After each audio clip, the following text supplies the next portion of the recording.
Okay, so welcome to the walkthrough for the January 2023 internal exam multiple choice for AS Physics. I'm going to go through all these questions, try and add some flesh to the bones for some of them.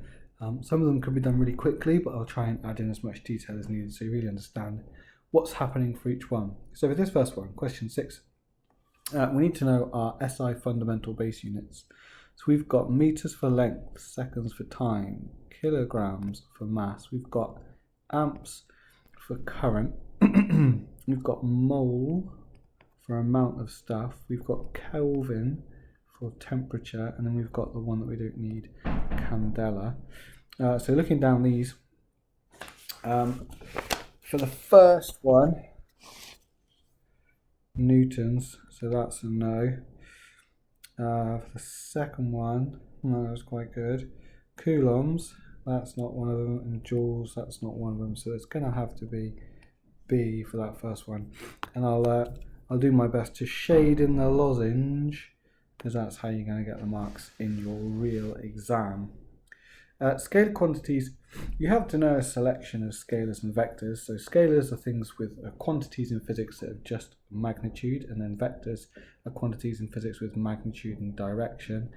In this case, force, momentum, and velocity, they all have direction. So if you've ever done a diagram with an arrow, sort of a free body type diagram, which has got a force on it, it can't be a force. If you've done a thing with an MV and an MV in the other way around, or a velocity, anything that you've ever drawn with a vector, that's gonna ever drawn with an arrow, that's gonna be a vector.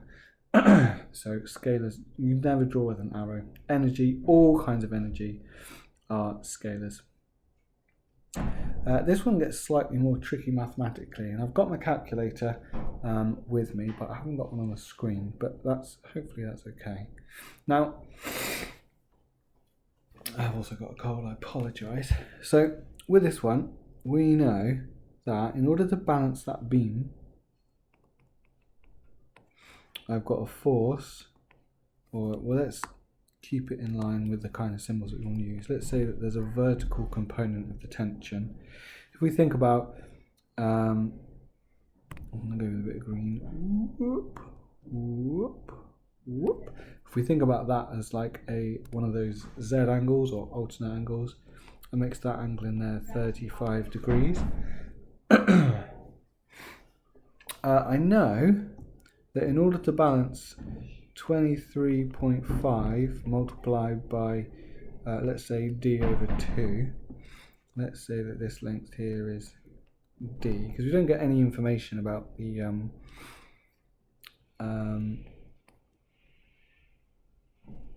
length of the beam. So then I know that that's something, let's call it TV, times D. So if I look on both sides of these, I can cancel out the D's because the D's are on both sides. And then I've got 23.5 divided by 2 equals TV. So then TV, that's the vertical component of the tension, becomes 23.5 divided by 2 gives me 11.75. Now I haven't put that as one of the answers, which is kind of them. We want to find out T though. So we know that the vertical component of T, because the angle is getting cozy between the vertical component and the T, we know we're going to have to use cos. So it's going to be T cos theta. If I rearrange that to find T, I'm going to get TV over cos theta. Now does that make sense? Cos theta is somewhere between 0 and 1. If I divide by a decimal between 0 and 1, it's going to make it bigger. So my capital T, my tension, is going to be bigger than my vertical component. Well, that makes sense to me. So let's see if it gives us a useful answer. Cos of 35. So I take the answer. It's still on my calculator screen, so I'm not clearing my calculator screen off. So I do my answer divided by cos 35. That gives me 14.344 ... So if I round that one, that gives me 14 newtons, which is what I want for my answer. So question 8 was A. So which description for number 9 is of a couple and its unit? For each of these questions, you can always pause the video and you can have a look at doing the question before I start, so you can have another practice, and then I'll tell you what to do and see if you got it right. So for this one, a couple is a form of a moment. So it's either going to be, so moment is a force times a distance, so it's that one. And I know the torque of a couple equals force times distance. And I know that a couple are 2, so that's F, that's minus F. The torque of a couple is a pair of equal and opposite forces acting along different lines of action. So if I've got a couple, I've got force times distance. They do not produce translational motion, that's no, because the forces are balanced. So using my keen powers of deduction, I know that it must be that one, and that's true because the definition of a couple is 2 equal and opposite forces acting along different lines of action. So let's move along to 10. 10 was a bit trickier. So I've got a tall building. This is a building. It's a very tall building. Here's a door, another window lit. I've got P and Q. Both balls are projected with the same horizontal velocity. There is air resistance, and both balls are the same. So this is P, this is Q. This is the mass of P, this is the mass of Q. So P has a greater mass than Q. Both balls are projected at the same time from the top of a tall building that stands on horizontal ground. So they've got the same they've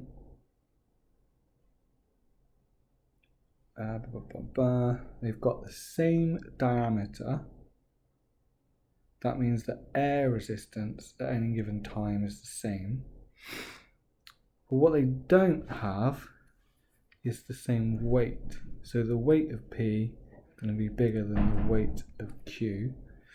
So they both get projected, and they follow a path which is a parabola,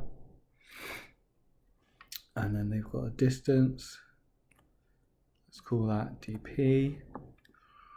Now horizontally, they have a velocity, they're not accelerating.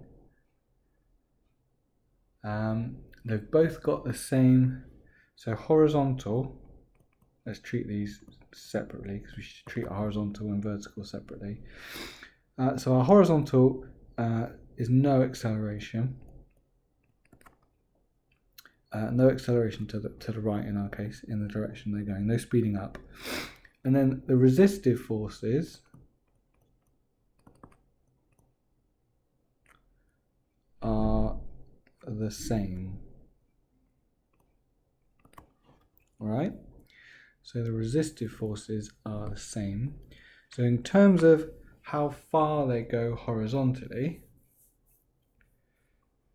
I'd like to think that those would be the same, except thinking about how long they take to fly. So actually the horizontal distance, so D, is going to be the speed, well, let's just go speed times time. So the time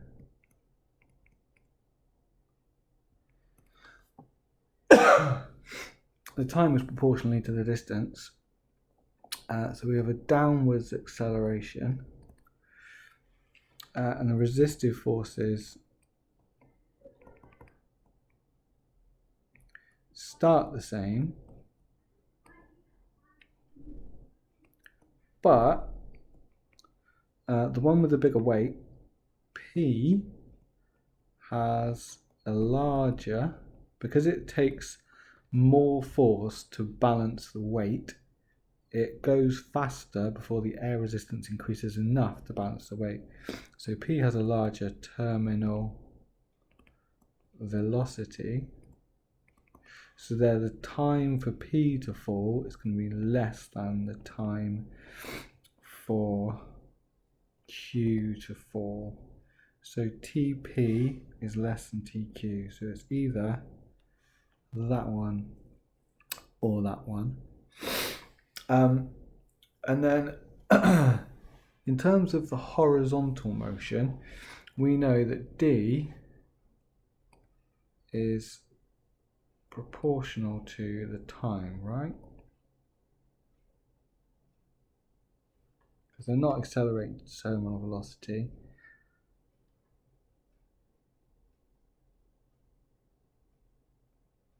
No, this is odd. They're not accelerating to terminal velocity. They've only got their original minus some resistance, which is going to be the same for both. So that should mean that dP is then less than dQ. But that can't be true because none of my answers give that possibility. So let's think about this a little bit more. So both balls are projected at the same time. The air is still, so there's no wind. Air resistance is not negligible. Since they're moving horizontally with the same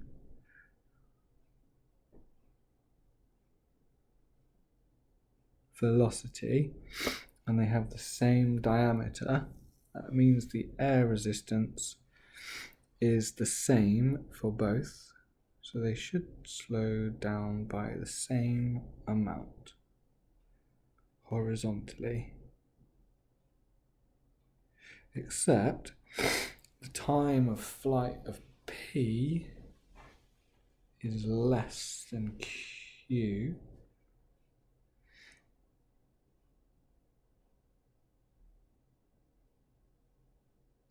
Well, you see now I've got myself a little bit baffled.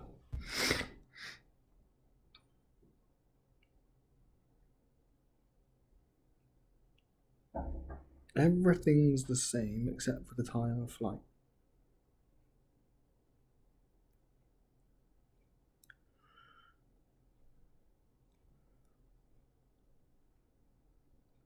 Do we have a different equation that we should be using?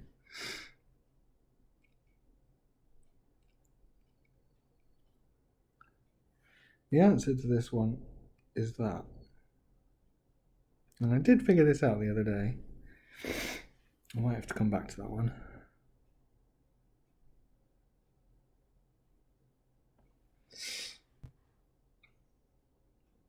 What am I missing? They've got the same horizontal velocity, top of a tall building. P reaches the ground.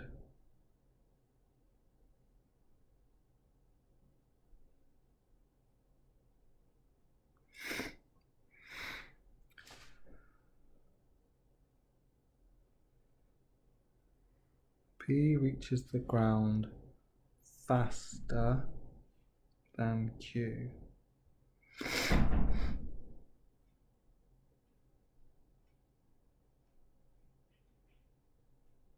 Which means that the distance it moves is less than Q.